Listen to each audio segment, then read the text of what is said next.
Hello, welcome to Tales from the Bridge. My name is Tristan. I'm Hannah. And I'm Ryan. And we're going to start this episode by talking about some other films that start with the letter N. And this episode is my pick for the letter N, and I chose A New Hope. Make sure you stay to the end because next time it's my pick. We've got the letter O. And be sure to follow the show, download episodes, visit the website at talesfromthebridge.com, email us or comment on the episodes, and go on the website and play some video games. We would love to hear from you, so send us any film recommendations or book recommendations. All right, let's make our way over to the bridge.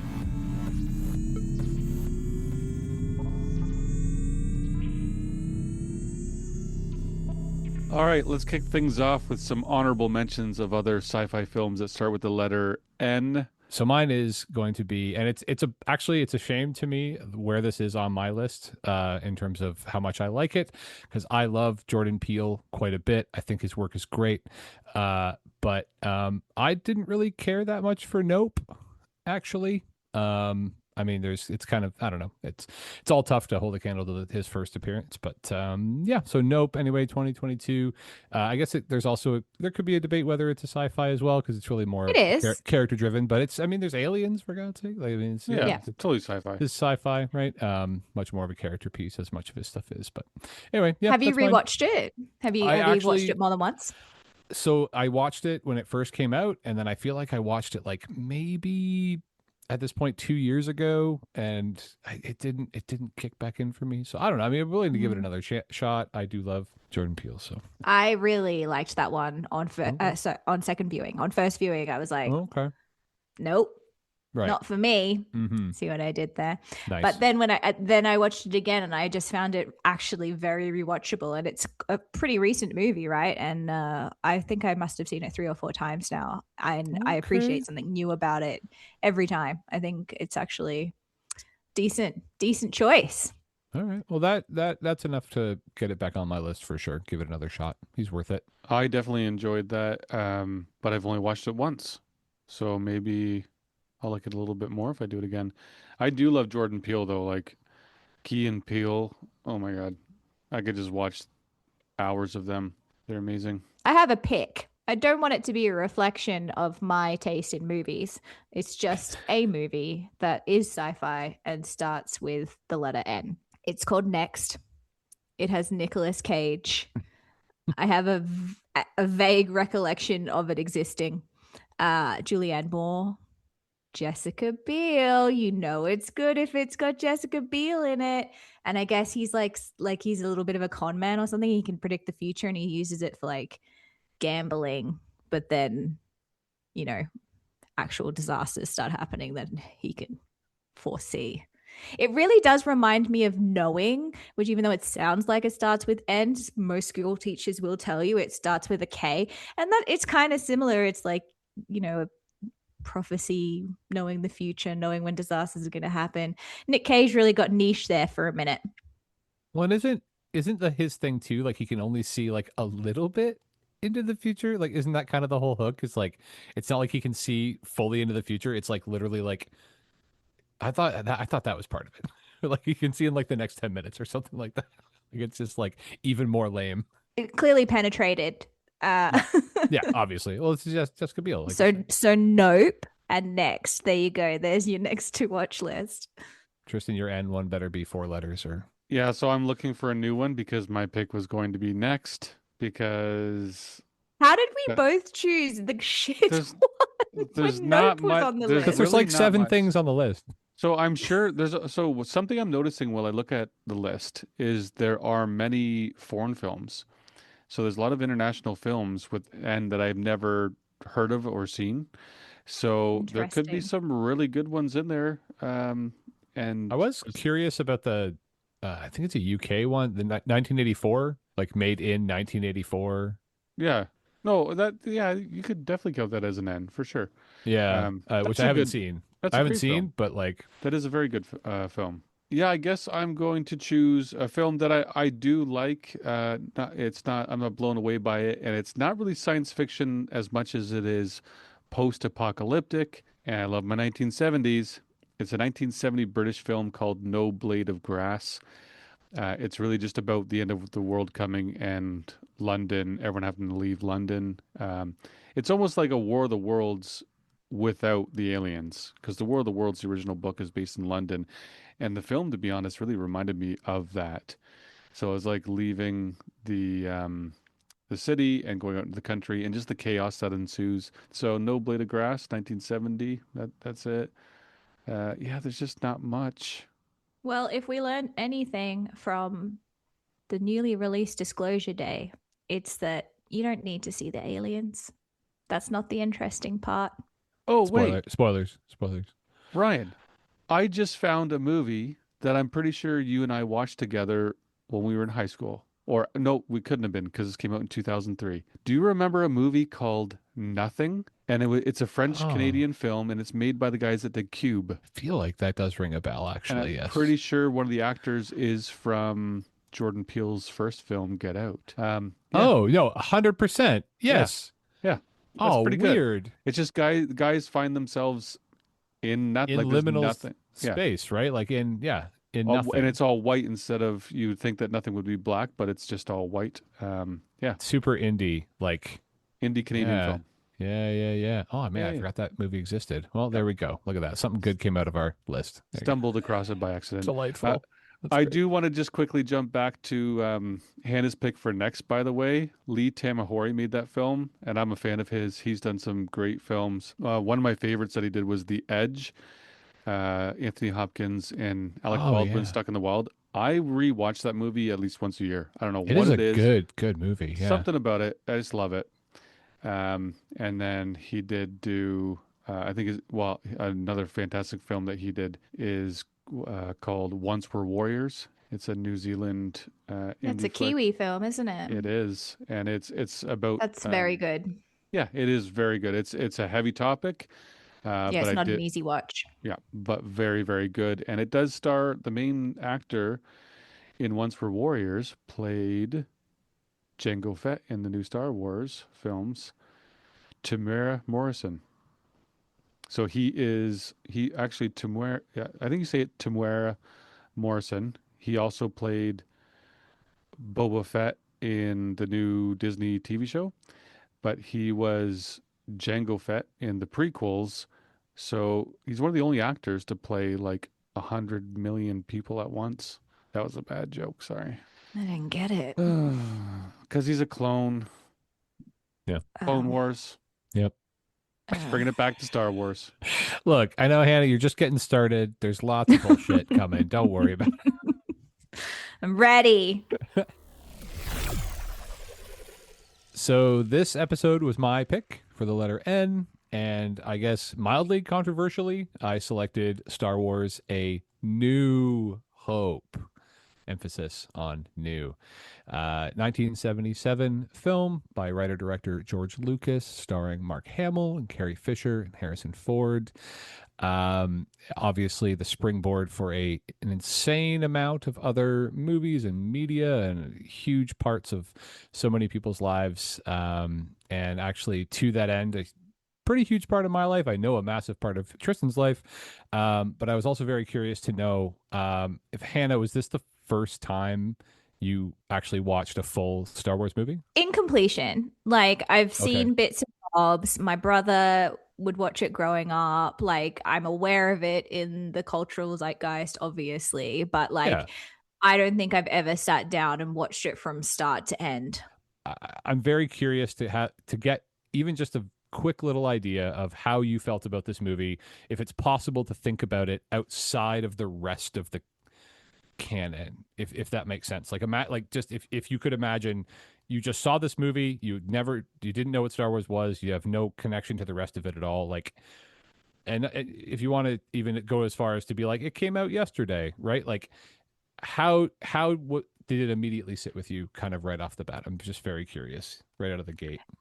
You know, it is hard. It is very hard to take that step back and try and disassociate from everything that you know about it in popular culture. Like, probably the first time that I had any kind of an idea of Star Wars was through an episode of The Simpsons, right? So it's just so present in our lives. It's very difficult to go in even pretending to be blind.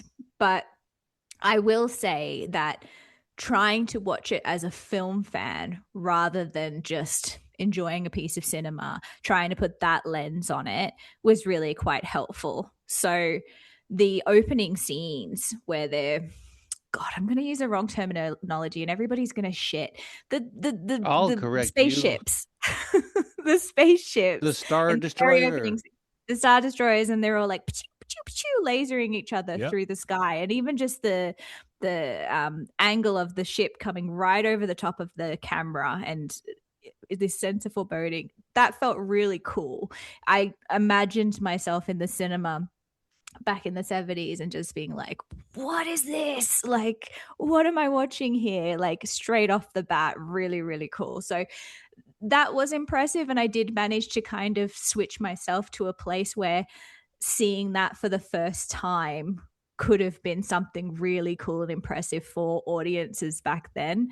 But I couldn't maintain that. It's just too hard. Like, even the dialogue, I know half the script without even watching the movie because it's so popular. I found C3PO way sassier than I ever kind of realized. R2D2 needs to learn to follow instructions. Like, I get, like, C3PO is an overworked mother. I can see where the sass comes from. Sorry, Tristan was doing a head wobble thing. It really distracted me. That's his C3PO. That's your C3PO impression. It's good.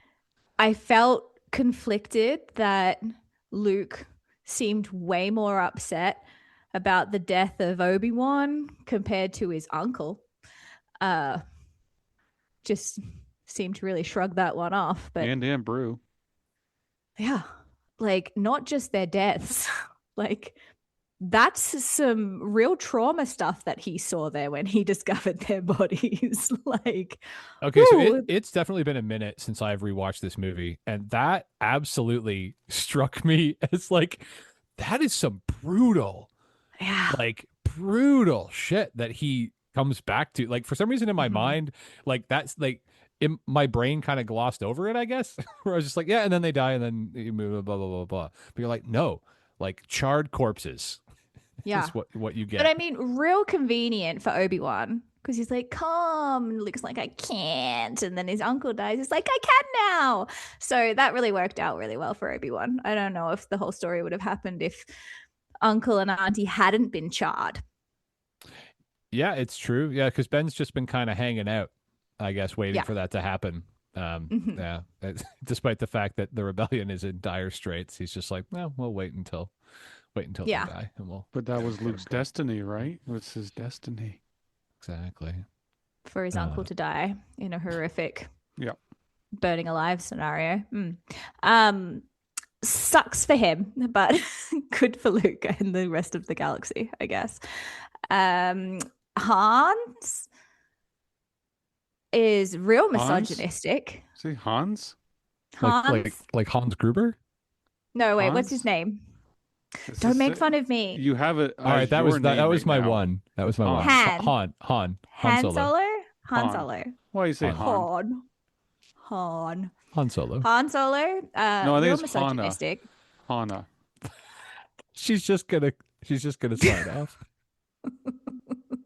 Han Solo, misogynistic. Yes. Han Solo, real misogynistic. Leia, she pushes back, but she could try harder. Like, don't go falling in love with this guy. That's not what we want a role model for our daughters. But he is hot. Sorry, I have to interject. I have to interject this right at this moment because I literally, it was one of the few notes I wrote down about watching this because I watched it with Cora. She had never seen this either. And one of the few comments she made during the movie was at the end when they're being presented with their medals and Han winks at Leia. Cora just goes, "Don't wink at her." I thought it was like, That's good. I was like, good for you. He's right. Way to go. She's yeah, right. You're right. Don't wink at her. You raised her right. That's right. Yeah. Good job. Keep that Good eye. job. Keep that eye to yourself, sir. Yeah. Very funny. Oh I, man. I mean, I'm sure I've got a few other takes that I could share, but if I was to summarize, I found it fine. Sure. And I wonder, okay, so I fully expected that to sort of be where it landed, honestly.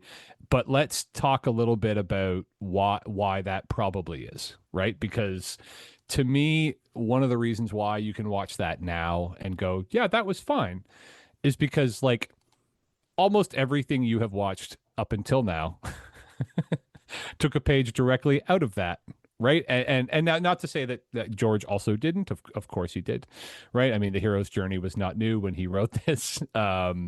But the thing that struck me on the rewatch, because it's probably been a decade or more since I've actually rewatched it, is just how, for the most part, like clean and neat the whole thing kind of is. Because for some reason, I think when people think of Star Wars, they think of complicated, convoluted, multi-character, I can't keep it all in my head, the universe is too big Yes. thing. Yeah. And but if you were to simply take the entire like milieu or whatever of it and just distill it down to this one movie, Mm.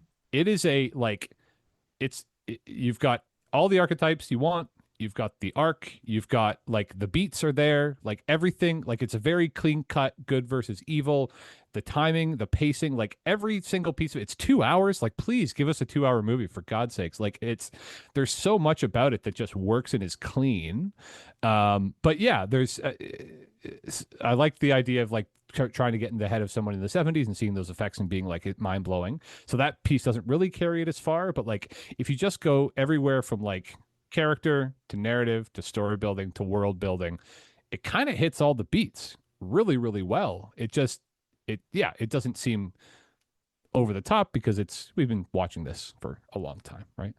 Um, but it did strike me at how well it does what it intended to do, actually, in the end. It does. No, I agree with you there. And I think that I did notice the pacing. I expected it to feel a lot slower. It didn't.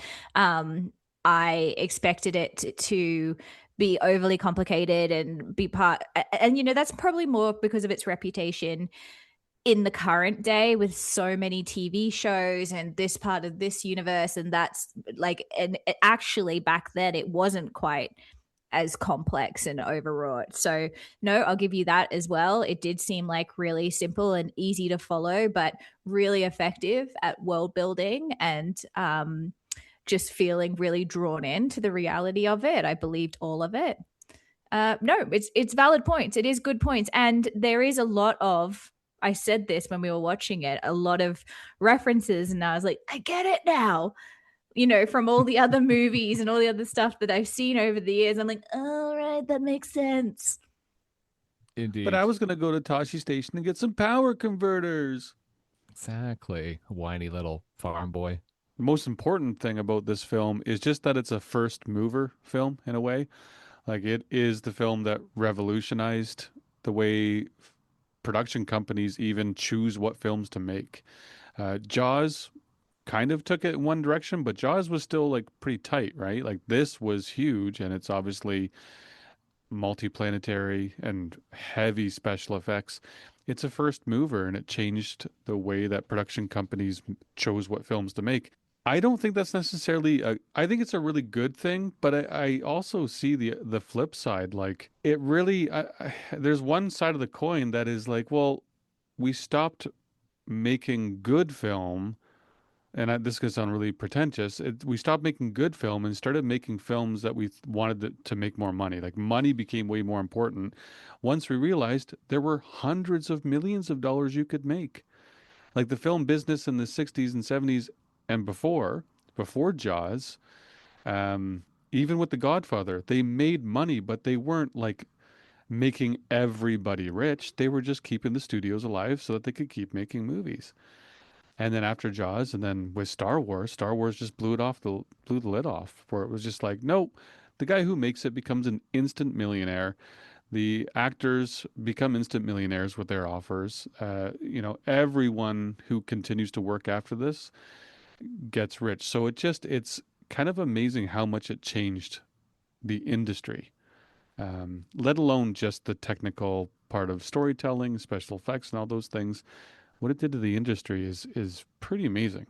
Well, and it was kind of that perfect timing and the perfect generation for this to happen to, too, right? Like a generation that really was ready to jump in to that sci-fi thing and kind of like fully give over to it and like be into it, right? Like I don't think you could have done that with a generation before, right? And I think it would have been even more difficult with the generation after. It was like kind of this perfect mix of kids that grew up on like classic sci-fi stuff that was a little campy, right? Like the Buck Rogers sort of deal, whereas this brought it fully into something that like felt like it could be real, right? And along with that is think about kid movies before 1977.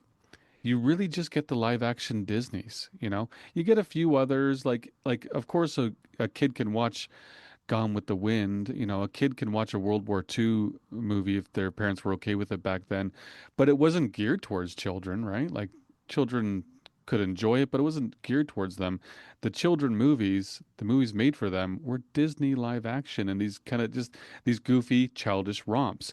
Star Wars made a movie for kids that adults could watch also and get into and think try to find a film that fits there. There aren't too many. Like this that's another first mover. Yeah, just another Yeah, no, it's example true. of it being a first mover. No, it's a good point, and even to the extent where like even as a kid movie, it's very exciting. There's tons of action, but it's not, with the exception again of the charred corpses. It's not a graphic movie, right? Like even like the lightsaber battles, like guys get hit, but like you kind of just hear like the sound and they like fall over, right? Like it's not gory really, right?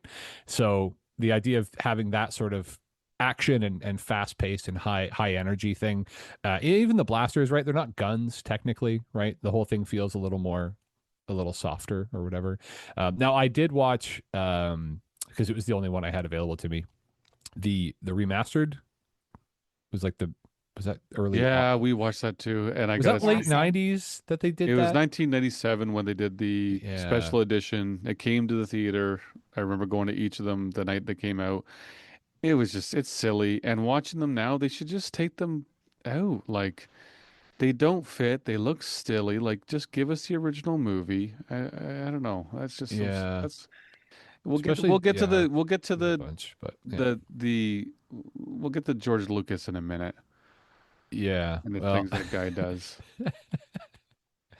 well, and yeah, it's funny too because we talk about kind of how clean and like the pacing worked well and all of that piece and I so if just having that being said, I can't not then mention Marcia Lucas, who was one of the head editors on this movie, and uh, apparently, uh, you could argue made the movie what it actually is. Apparently, the first cut was an absolute disaster.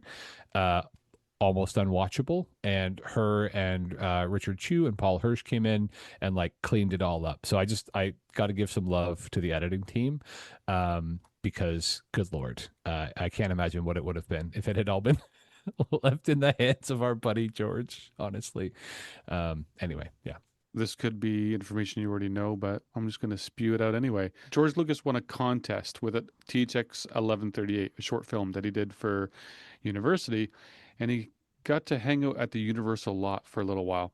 And so he just clung himself to Coppola, who was doing a musical at the time. I forget what that was called. And they just became buddies. And of course, we all know Coppola in the late 60s his career was starting to get going, but didn't do the Godfather yet. Hadn't really done much, but he was still considered a young director, even though George was younger. And they hung out a lot. They were kind of a hippie-ish group. Francis was a partier, and they still had trouble getting money for the projects they wanted to do. They wanted to change Hollywood, and that was something they sought out to do, which I think is really neat because they totally did.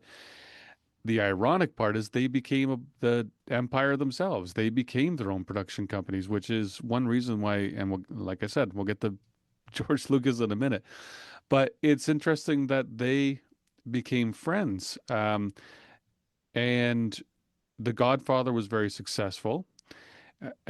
George Lucas did a THX 1138, which I really like. Didn't do well in the theaters, but then they gave George Lucas the go ahead, the thumbs up on American Graffiti. I love that movie. I thought that was great. That, in my opinion, is George Lucas at his best. It looks like it was well directed. The concept is neat. It's just a great film. After the success of American Graffiti, George Lucas was supposed to do Apocalypse Now, which I find very interesting. That's what he was going to do. And when American Graffiti got popular, he said, I want to do Star Wars. And Francis and him argued about it, apparently. No, you're supposed to do Apocalypse Now. This is our movie. You're supposed to direct this. We already talked about this. He said, I'll do Apocalypse Now, but I'll do Star Wars first. And apparently, he had all the intentions of doing Apocalypse Now afterwards and was quite upset when Star Wars was so big that Francis took on Apocalypse Now to himself. And then, of course, you've got Steven Spielberg, who comes up at the same time with the Jaws and then in Close Encounters. That little trio, and of course, you've got a couple of the directors in there mixing with these guys. Like, look at what they did. Like, it's kind of crazy. And then now, I guess let's home in on George Lucas. He became the very thing that he said he didn't want to be, or the thing that they were fighting against.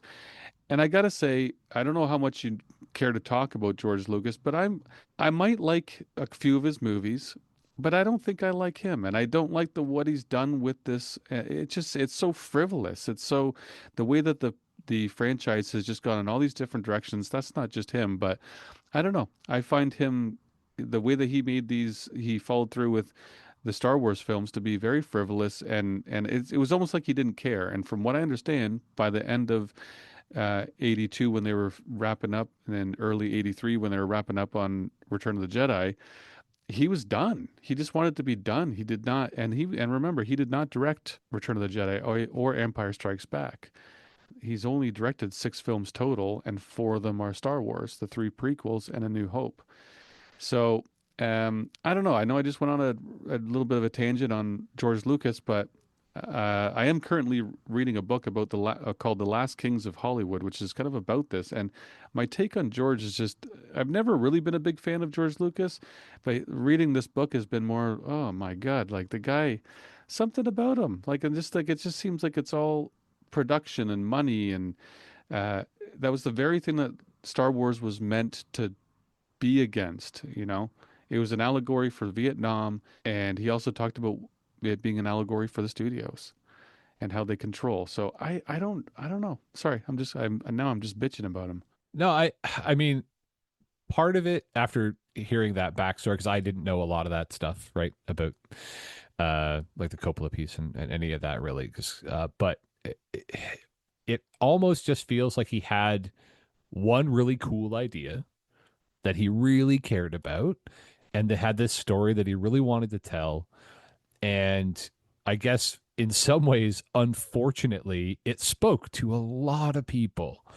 And because it did, it generated obviously a lot of cash, and also by the same token, probably a lot of pressure, right? To like follow it up and maybe extend it. And then you can't underestimate the power that, you know, instant millionaire has on your psyche. Like, I don't know, I'm not trying to make excuses for the guy. It just feels like he just was really passionate about this one really cool idea, and Mm. he got to do it, and that just sort of decided the rest of his life.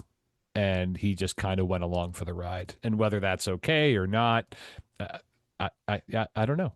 I have no idea. But Well, because and just a one bit, not that we're going to go too far into this, but he has had multiple ideas though, right? Like Indiana Jones, that's completely George Lucas. And that was, he asked Steven Spielberg if he wanted to do Indiana Smith. They talked about it and obviously changed it to Indiana Jones, but that's completely George Lucas. Even the Temple of Doom and the Last Crusade are George Lucas.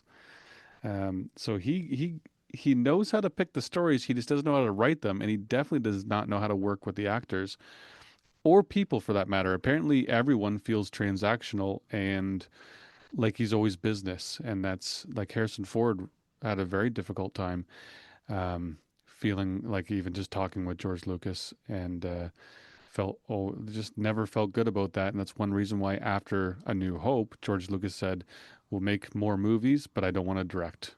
He didn't Right. even want to be on set very often because he didn't want to. He's just I don't know. Now, of you mentioning his actors or the actors and him dealing with them, um, if you had to pick your preferred or standout performance from this particular one, who would it be? Well, Leia, right? She She would be like, yours. yeah. I mean, I don't want to come at it from the feminist point of view that I always do, but it is nice to see a strong female character written into the like main cast of the movie who actually has something to do and has opinions, even if there's some incestuous undertones. But yeah, no, it's Leia, and it's I adore her. And Carrie Fisher was like, when she passed away, that was a real big one for me. That really impacted. That was tough. Um, so yeah, and I think that she stands out to other people for other reasons, but good, strong female role model. I liked it. I think she was also kind of a bright spot performance wise too, right? Like Mm, she was just surrounded. I mean, she was surrounded by dudes doing dude stuff and a couple of droids for the most part, right? And yeah. it's actually a well, and a noted complaint that she doesn't get enough screen time, despite how important she is to the story. Like one of the most important parts of the story, actually. Mm-hmm. Um, so yeah, no, absolutely. I would have to agree. Setting aside, of course, all the characters that I love, right? I mean, Chewie's delightful, but I mean, it's just just a dude growling, right? I mean, C-3PO's good comic relief. I like the buddy comedy aspect of the droids is also delightful, but yeah, in terms of actual human performances, yeah, I think Fisher definitely delivers for sure. Mark Hamill's good, but it is he's pretty whiny, which is almost sounds intentional when you look at Anakin Skywalker by Hayden Christensen, and it's like, well, you're whiny too. Is this George Lucas's direction? Hey, be more whiny. No, it's genetics. Well, That's just That's what right. it Yeah, is. that's right. It's just yeah, it's well, true. It's that's the generational. director had to plan that then. Be Yeah. as whiny as Mark Hamill. He, yeah, I don't know. Because he went from being whiny and like trepidatious to being almost like overconfident. Like the very first time they go in anywhere slightly dangerous, he's like, I'm ready for anything. It's like, why? Why, man?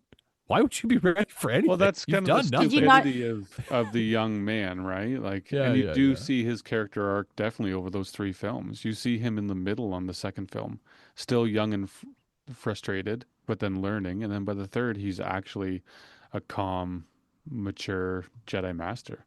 So I want to know from you guys because you obviously are, I don't want to say super fans, but this is a movie that's been a big part of your childhood. You grew up with it. It's remained important to you as time goes on. So what is it about it? It's definitely not important to me anymore at all. There's no Star Wars movies would I go to the movie theater to see. I don't think, unless maybe it gets good reviews, but I'm not lining up for the at midnight like I did for episode one, two, and three.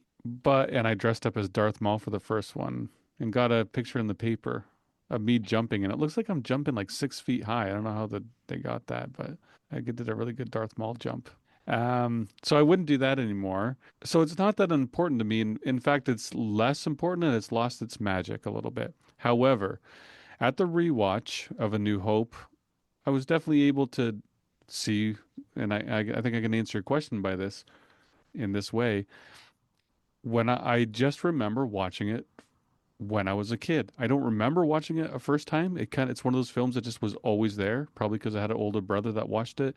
So I was too young to remember watching it the first time. I just remember watching it often. And for me, it was the most exciting movie at the time I had ever seen. I wanted to be Luke Skywalker.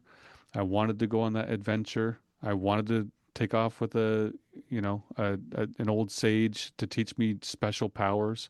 I wanted my aunt and uncle to char in front of me. I wanted to destroy the bad guy's space station the size of a small planet. Like I wanted to go on that adventure. So for me, as a small child, that being one of the coolest movies in the 80s when I first saw it, um, that's why it still holds a place in my heart now. And even Empire Strikes Back and Return of the Jedi. I get Return of the Jedi has definitely gotten way more silly over the years I think it's pretty silly now, and I get the complaints that a lot of people had with it back then.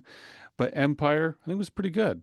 Empire is a very good film, and I do suggest Hannah watch Empire Strikes Back. It is a better made film. It's actually very well written, and it really opens up the world way more. The photography is better, special effects are better. Everything about it is the next degree up from A New Hope.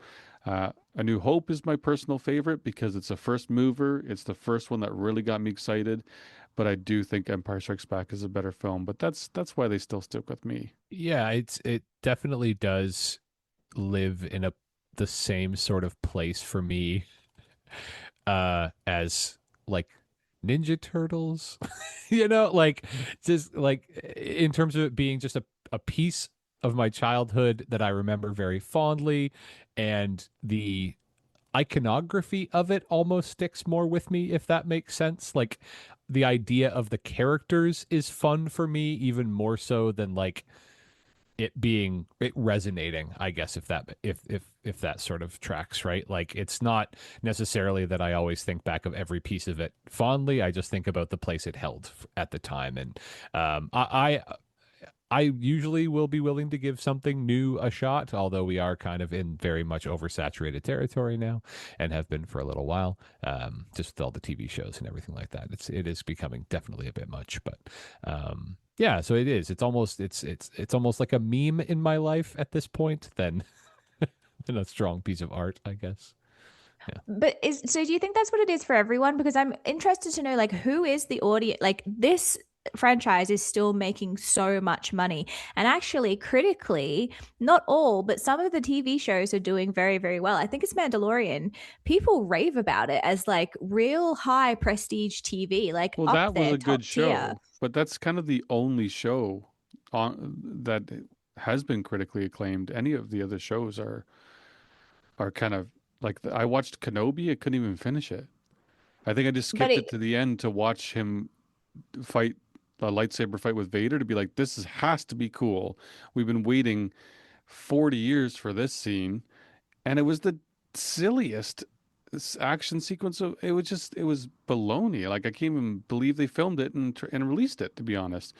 Um, so I don't know. I think Mandalorian is the exception. I also wonder how much of what's driving this and what has been driving it is our generation's nostalgia for it pushing the next generation towards it, maybe. Like you get a whole generation growing up listening to people talk about how great Star Wars is, and maybe you're gonna start to believe that it's true. I don't know. Yeah, because it is No, wild that that's they keep getting budgets. It is. Yeah. so yeah. interesting.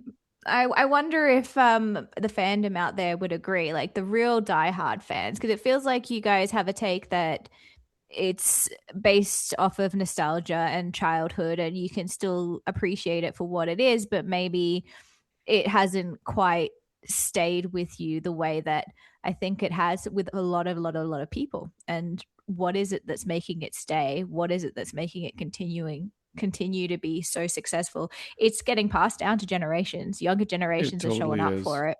No, So what I've is it for them? well, You know? Yeah. it's this exact same thing. I spoke to someone who was talking like must have been 20 years younger than me, so they'd be in their 20s now, and they were talking about how they loved the prequels. When the prequels came out, they were it was just like, what is this? Like, it was just so silly. All of them have pretty poor reviews. Revenge of the Sith might be the strongest, or maybe Phantom Menaces. I don't really know. I kind of don't even care. But there are fight sequences in Return of the or Revenge of the Sith with Mace Windu and Palpatine, and it looks so stupid. It's laughable. But the kids that were 5 and 10 years old watching it, that was fun and awesome, and it was fighting with lightsabers. It was cool. So they've grown up with it being cool. So I think they've got the same effect that the original trilogy had on us, the prequels. And then, I mean, someone out there, in 10, 15 years, they're going to be like, that Obi-Wan Kenobi show was the best one. You also can't underestimate the toyetic quality of this franchise and its ability to drill itself into the brains of children. Also, right? Like it's not just the movie, right? It's the commercials, it's the toys, it's the cups, Yeah. it's the whole vibe, right? Like it's not Yeah. just one piece of media that you're dealing with, right? It's a whole ecosystem that the fans that love this stuff live in, Yeah. right? Which is yeah. It was one of the first films to become a product, right? It's just in itself, it Yep. is. Did you have any I didn't grab any because I assumed you would probably have the tidbits, but you got any trivia for us? One little story I guess I could tell is we actually had on the show Phil Tippett, who worked on all Oh three yeah, of the original films. that's right. So Ryan and myself talked with Phil a couple times once, right? Because That's one right. time the recording didn't work and Yeah, he still yeah, hung out and talked to us for an hour and a half. that's right. I Yeah, love that's Phil right. Tippett. He talked about working on the show. He talked about getting less excited for Return of the Jedi because it was just getting so silly. Phil Tippett also played one of the aliens in the cantina in the original film. He did the stop animation for the board game, the chess-like looking circular board game that Chewie and R2D2 are playing on the Yep. Millennium Falcon. Um, Which he, gets directly referenced in the new Mando movie. yeah. Yeah, it's like the big fight scene in the Colosseum. All of a sudden, you realize as all the creatures are coming out that it's all the creatures Oh, from the game, yeah, which is like a pretty sweet pull actually. And that here we is here we go. cool. We're right back at it. This is I was like that was fucking cool, and it was cool because I remembered it as a kid and being like that was one of my favorite things. That See, it is got me. very It fucking cool. got me. Ah, See that? neat. Yeah. How easy it is? Oh god They damn it! know what they're doing. They They got know what me. they're doing. Yeah, Yeah, no, that they is cool. do. Well, Phil Yeah, they also do. told us a story about doing acid and then hiding out under his cupboard in his kitchen. And he thought, I don't know, he had some very evil thoughts. He said he saw blood splattered on the walls. I think it was the only time he had ever done acid, and still to this day has not done it again because it was so intense. But he also said that he went to the blue screen on set and saw the giant blue screen, and it freaked him out because just being near a giant blue screen on acid freaked him out. And apparently he's told George he didn't feel good, and George said go home. So I thought that was great to get a firsthand story from Phil Tippett like that. So if you haven't heard that episode, go back and listen to it. Well, originally, I could be wrong. This could be apocryphal, so please correct me. But I feel like actually very early days in this podcast, we may have said on mic or off mic that we weren't going to do any Star Wars episodes. And part of the reason for that was we just didn't really necessarily think that there was any new ground to tread, so to speak. But I do think looking at it through that lens of like if we saw it now or being able to chat with Hannah specifically about her experience in seeing it fresh was the best way for us to sort of relive Tristan and I to relive our childhoods without Yeah. without feeling a lot of pressure to say something brand new about Yeah. it. And I don't know, it was still fun. It was really great. I really enjoyed the rewatch. I'm glad we were able to do it. Yeah, and not gonna regurgitate a bunch of stuff that people already know. So yeah, it was still a good ride. A lot of fun. Well, next week it is my pick, and I have the letter O. And oh my God, there are not a lot of sci fi movies that start with O. And I know that Tristan's going to be real mad, but I'm not going to choose Oblivion. I know you're really, really hoping that I Oh, would. And thank it you. was the obvious pick, but we did just do Minority Report. We've kind of dug into Tom Cruise a little bit. I don't know if there's that much to be said or even if it's interesting to say it. So we're going to pass on Oblivion. Didn't leave a lot of scraps though left. So we're going in blind to this one. I've chosen a movie that I haven't seen before. Glad that you mentioned earlier about foreign films because this picture is French. I don't know what that accent was. I'm going to say that again because this one's French. It's a movie from 2021 and it's called Oxygen. Have you guys heard of it? I have not. All right, well, I'll give you a little tidbit into it. I know we don't usually do that in the app before, but since this is a little bit of an unknown one, it's about a woman who wakes up in a cryogenic chamber with no recollection of how she got there. It's kind of like buried in the sense the whole movie kind of takes place inside this cryogenic chamber, and she's running out of oxygen. So she has to rebuild her memory using the automated system around her to find her way out. Oh, Trailer looks okay. I really like Melanie Laurent as well, or Laurent. I don't know how to say her name properly. Um, Laurent. Laurent. She's I don't know. delightful. Okay, nice. I didn't know she was in this. Very It's cool. got a solid 6.5 on IMDb. I reckon it's worth a watch. And a Let's try something 90% on new. Rotten Tomatoes. Yeah, That's pretty high. Shoshana. As Nope, I've not seen this, so yeah, looking forward to that. Very cool. as Boon Jong-ho said, we're not going to let the tiny little subtitle wall at the bottom of our screen get in the way of us enjoying an excellent movie. So that's going to be it for our next pod. Awesome.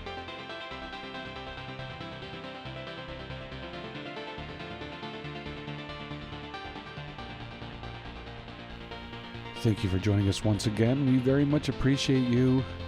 Join us next time. We've got some interviews coming soon.